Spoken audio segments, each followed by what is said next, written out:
Hello champ, कैसे हो? कैसा चल रहा है पढ़ाई? एफआर तो स्टार्ट कर दिए होगे। 4 डेज में कोशिश करना, अभी 6 डेज है तो 4 डेज में कोशिश करना कि A category, B category, C category total FR complete कर ले। वापस से एक दिन में, 1.5 दिन में कंप्लीट कर लेना ए कैटेगरी, जो हम लास्ट वीडियो में भी बताए थे, और जो भी सीट दिए होंगे उसके अकॉर्डिंग। ठीक है। अदरवाइज तुम अभी ए कैटेगरी से स्टार्ट करो, फिर लास्ट में जाते जाते तुम भूल जाओगे ए कैटेगरी। तो कोशिश करना कि ए कैटेगरी वापस से हम 1 मई को या 30th से स्टार्ट कर देना, 1 मई तक कंप्लीट करना। वापस से 2 को फिर से जो जो चैप्टर में डाउट होगा वो देख लेना।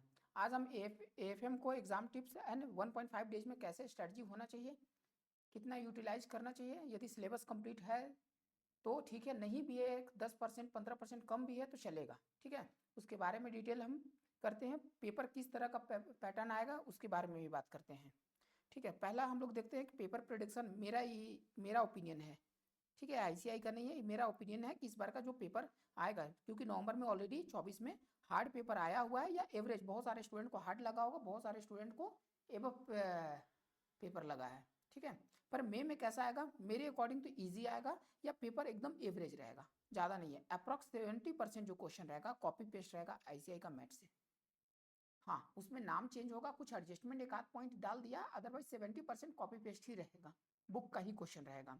और 30% वो भी एवरेज पेपर रहेगा या हार्ड रहेगा। 10% मान के चलो कि हार्ड पेपर रहेगा, अदरवाइज एवरेज पेपर मान के चलो। इस बार आसानी से 60+ आ जाएगा, बशर्ते कि तुम कवरेज करते हो ए और बी कैटेगरी अच्छे से तब। एमसीक्यू थोड़ा सा ट्रिकी पॉइंट आ रहा है अभी, मॉक टेस्ट में भी देखे हैं, और इससे सैंपल पेपर जो आईसीआई रिलीज किया था उसके अकॉर्डिंग भी देख रहे हैं कि थोड़ा सा ट्रिकी पॉइंट बन रहा है। क्वेश्चन का ही एमसीक्यू है पर थोड़ा बहुत ट्रिकी पॉइंट रहेगा, तो इसको अच्छे से कवर करना एग्जाम में। अब उसके बारे में बताएंगे कि कब स्टार्ट करना है, कैसे। अब 1.5 दिन में कैसे यूटिलाइज करना है, और एग्जाम हॉल में क्या, इसके बारे में देखते हैं। फर्स्ट कोशिश करना कि ए कैटेगरी टॉपिक सारा कवर करें। एक सेकेंड। ए कैटेगरी जितना है और बी कैटेगरी, सी कैटेगरी में कुछ चैप्टर है ही नहीं है, एफएम तो बहुत छोटा है। सी कैटेगरी में नहीं, ए कैटेगरी और बी कैटेगरी कंप्लीट करो। ज़्यादा से ज़्यादा फोकस करना है क्वेश्चन के ऊपर। 1.5 दिन में जो भी है ना, क्वेश्चन पे फोकस करना। कॉन्सेप्ट कुछ नहीं, 5 मिनट 10 मिनट 15 मिनट लगा के कॉन्सेप्ट रिवाइज करो, क्योंकि याद तो होगा ही। क्वेश्चन जो भी मार्क किए होंगे एडजस्टमेंट वगैरह, उसको आपको देखना है 1.5 दिन में। ठीक है, अप्रॉक्स तुम्हारे पास 22 से लेकर 25 घंटा टाइम रहेगा आफ्टर एग्जाम एफआर का। एग्जाम एफआर का जब दे के आते हो, हाफ एन आवर का ब्रेक लेकर के, लगभग 22 से 25 घंटा टोटल रहेगा एग्जाम देने तक का।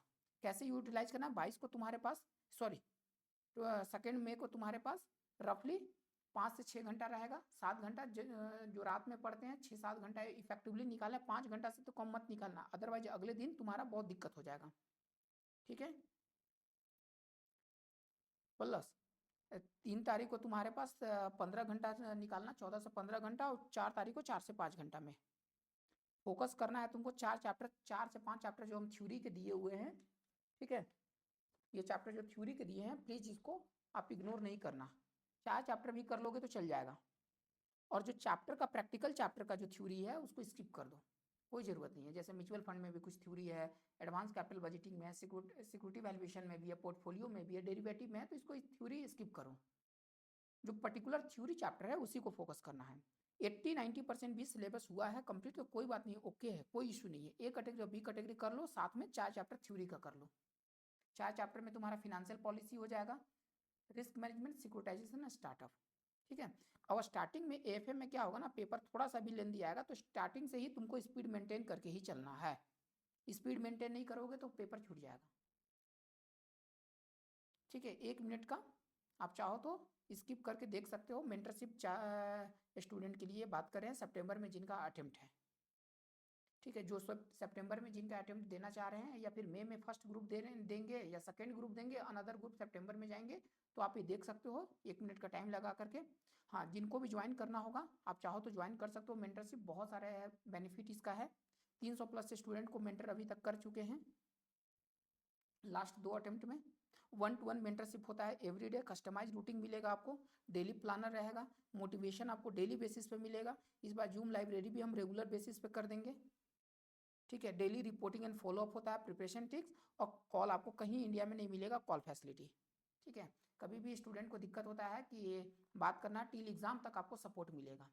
अब खुद हम ही करते हैं, मेरा कोई टीम नहीं है, ठीक है। तो आपको कॉल जब भी ज़रूरत पड़ेगा तो आप कॉल कर लेना मैसेज करके। पर हाँ, जो भी ज्वाइन करते हो तो प्लीज़ आप तभी ज्वाइन करना जब 100% देते हो। आपको डेली बेसिस पर रिपोर्ट करना है, मॉर्निंग में, रात में सोने से पहले अपडेट करके ही सोना है।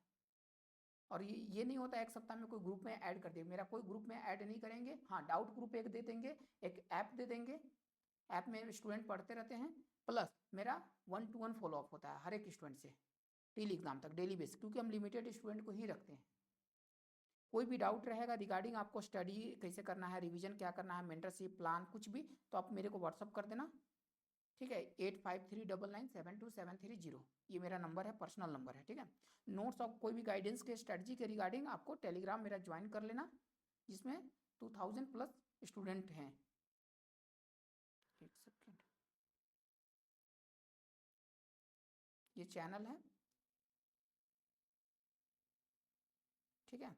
सीए नोट्स एंड गाइडेंस के नाम से होगा, CA final notes and guidance bye CA Sanjeet, ठीक है। ये चैनल करना, कोई भी टीचर का भी रहता है प्लस अपना भी, तो इसी हम चैनल पे सारा चीज़ नोट्स वगैरह डालते रहते हैं, ठीक है।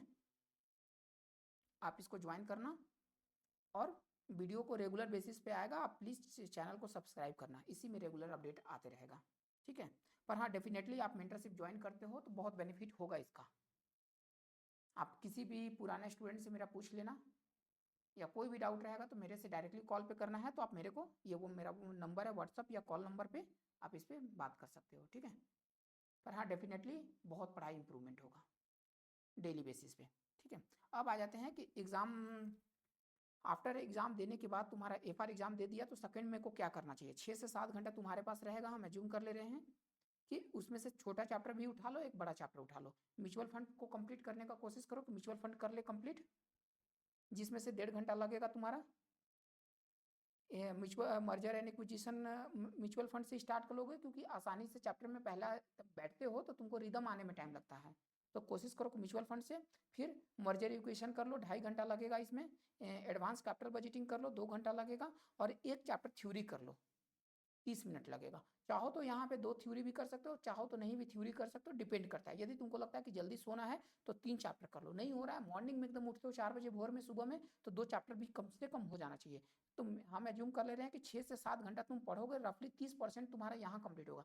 यहाँ पे फर्स्ट सेकेंड में को तुम्हारा कंप्लीट हो जाता है, तभी तुम्हारा जाकर थर्ड में को सारा सिलेबस कंप्लीट होगा, अदरवाइज तुमको पैनिक होने लगेगा, फिर स्किप करोगे।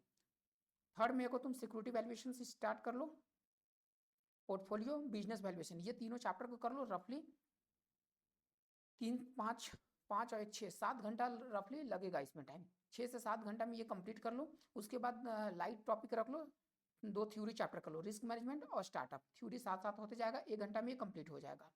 उसके बाद स्टार्ट करो, लंच वगैरह करने के बाद आप स्टार्ट कर लो डेरिवेटिव और साथ में IRRM। 3 से 4 घंटा में ये कंप्लीट करो।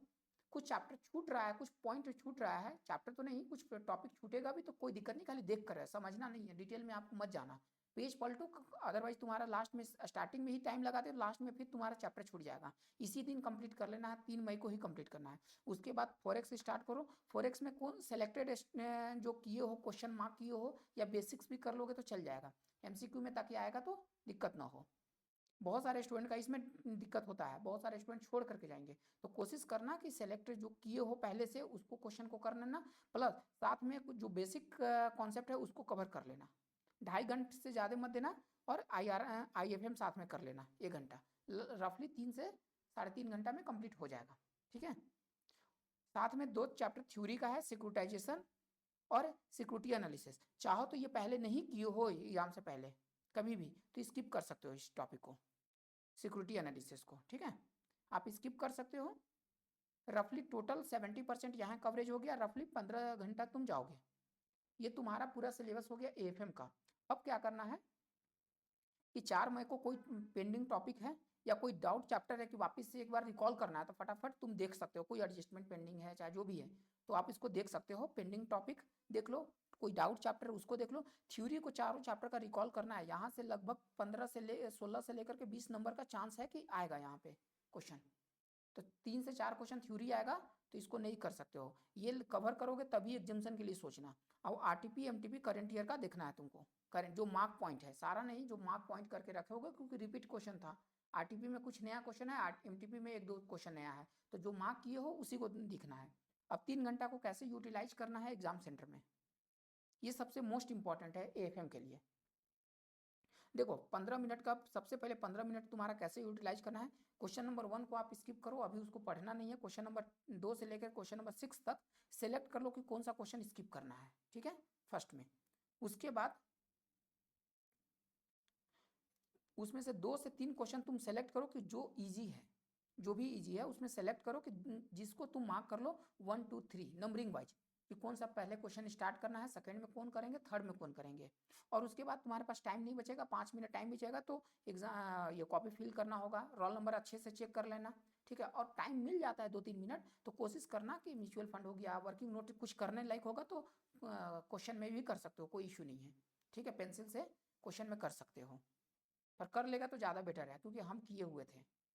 तो इससे क्या है ना कि टाइम नहीं बचेगा लास्ट में, क्योंकि कुछ ना कुछ छूट जाएगा। तो स्टार्टिंग के 3-4-5 मिनट टाइम मिलेगा, तो क्वेश्चन में ही तुम वर्किंग नोट कर लेना कोई क्वेश्चन को जो पहले स्टार्ट करने वाले हो, ताकि कोई कॉपी मिलेगा तुरंत स्टार्ट हो जाओगे। अगले 1 घंटा से लेकर के 1 घंटा 10 मिनट में स्पीड स्टार्टिंग से तुमको मेंटेन करके चलना है। 3 क्वेश्चन कोशिश करना है कि कंप्लीट करना है। 3 क्वेश्चन मतलब 42 मार्क्स का। 42 मार्क्स नहीं भी कंप्लीट हो रहा है तो एटलीस्ट 35 से लेकर के 40 मार्क्स तक कंप्लीट होगा। हो सकता है कि जो क्वेश्चन नहीं तुमसे बना, हो सकता है क्वेश्चन नंबर 1 कंप्लीट कर लिया, क्वेश्चन नंबर 2 कंप्लीट कर लिया, क्वेश्चन नंबर 3 में गया तो ए बी सी पार्ट है, 3 पार्ट में से ए कटे, ए बन गया, बी बन गया और सी नहीं बना, या ए बना बी और सी नहीं बना, तो उसके लिए पेज छोड़ करके आगे बढ़ जाओ। रफली हम एज्यूम कर लेंगे कि 35 से लेकर 40 मार्क्स बन जाते हैं स्टार्टिंग का 1 घंटा 10 मिनट में। 10 मिनट का मार्जिन है, अदरवाइज 1 घंटा में कोशिश करना है कि 35 से लेकर के 40 नंबर बनाने का 10 मिनट का मार्जिन है। उसके बाद तुरंत स्टार्ट कर दो एमसीक्यू। एमसीक्यू तुरंत स्टार्ट कर दो, क्योंकि टाइम नहीं लगना चाहिए ज़्यादा, 30 से लेकर के 40 मिनट, ऐसे एवरेज 45 मिनट भी बहुत सारे स्टूडेंट के जाएंगे, पर हाँ 35 मिनट से लेकर के 45 मिनट तक टाइम लगेगा इसमें। पर अच्छा से देखना, मिस्टेक पॉइंट एकदम माइनर पॉइंट पे ही इस पर फोकस रहेगा, ठीक है। अमाउंट अच्छे से कैलकुलेट करना। उसके बाद जो रिमेनिंग तुम्हारे पास टाइम बचेगा 1 घंटा से लेकर के 1 घंटा 10 मिनट तक में, उसमें क्या करना, स्टार्ट क्वेश्चन नंबर 1 जो अभी तक पढ़ा नहीं था उसको स्टार्ट करना। रफली 20 से लेकर के 25 मिनट, हो सकता है 30 मिनट भी चला जाए, ठीक है। उसके बाद रिमेनिंग जो 1 क्वेश्चन बचा हुआ था क्वेश्चन नंबर 6 से लेकर 6 तक में, जो 2 से लेकर क्वेश्चन नंबर 6 तक में, तो उसमें से एक क्वेश्चन जो बाकी है उसको कंप्लीट करना है, या कोई अदर पॉइंट जैसे हम छोड़े हुए थे स्टार्टिंग में कि ए बी सी कैटेगरी में से क्वेश्चन नंबर 3 का एक क्वेश्चन हुआ, बी और सी के लिए पेज छोड़कर हटे थे, उसको तुमको 30 मिनट में कर लेना है कंप्लीट। रिमेनिंग तुम्हारे पास 10 मिनट मार्जिन रखना है। उसमें क्या करना है, क्वेश्चन का चेक करना है कि जो भी एमसीक्यू फिल किए हो वो सही है ना। बहुत सारे स्टूडेंट का क्या रहता है ना, लाइन से एक बार टिक कर लेते हैं और ए बी सी कैटेगरी पूरा भर लेते हैं एक साथ, ए बी सी डी करके। पर बहुत सारा क्या होता है, नंबरिंग चेंज हो जाता है। नंबरिंग क्या है ना कि एक क्वेश्चन नंबर 5 में सी डालना चाहिए था, डी डाला गया, उसी तरह सीरीज में। तो प्लीज़ एक बार एमसीक्यू चेक कर लेना। बहुत सारा स्टूडेंट का इसमें दिक्कत होता है, एमसीक्यू चेक कर लेना एग्जाम सेंटर छोड़ने से पहले 5 मिनट 10 मिनट लगा करके, ठीक है। और कोई क्वेश्चन तुमको छूट रहा है या कहीं पेज छोड़े हो उसको कैलकुलेशन एटलीस्ट कर लो, या कोई ट्रिकी क्वेश्चन है, टफ क्वेश्चन है जिसको तुमको लग रहा है कि कुछ भी नहीं आएगा, एकदम आउट ऑफ बॉक्स है, उसमें कैलकुलेशन कुछ भी पॉइंट तो तुमको आ रहा है जितना भी, तो वो फिल कर लो। ना जाने हो सकता है 1 नंबर 2 नंबर तो मिल ही जाएगा, 1 नंबर भी मिल जाएगा, तो 1-2 नंबर के लिए बहुत सारा दिक्कत होता है, अदरवाइज एग्जामिशन नहीं आ पाता है। टारगेट हमेशा 60-70 मार्क्स रखना, और आराम से आएगा इस बार एएफएम में, देखना बहुत आसानी से। कोई भी डाउट रहेगा तो व्हाट्सअप कर देना मेरे को, टेलीग्राम चैनल ज्वाइन करना और सब्सक्राइब कर देना चैनल को, ठीक है। कोई भी डाउट होगा प्लीज़ अपना बेस्ट दो, 1.5 दिन का बेस्ट यूटिलाइज करो। और हम अभी आज तुम लोग का एक ग्रुप में मेंटरशिप स्टूडेंट को हम एएफएम का और एफआर का सारे सब्जेक्ट का ऐसे धीरे धीरे, एफआर एएफएम का और ऑडिट का आज हम 1.5 दिन का प्लान हम शेयर कर देंगे तुम लोग का पर्सनली पर। और जिनको ज़रूरत होगा तो टेलीग्राम पे आप ज्वाइन होकर के ले लेना, ठीक है। All the best, bye bye.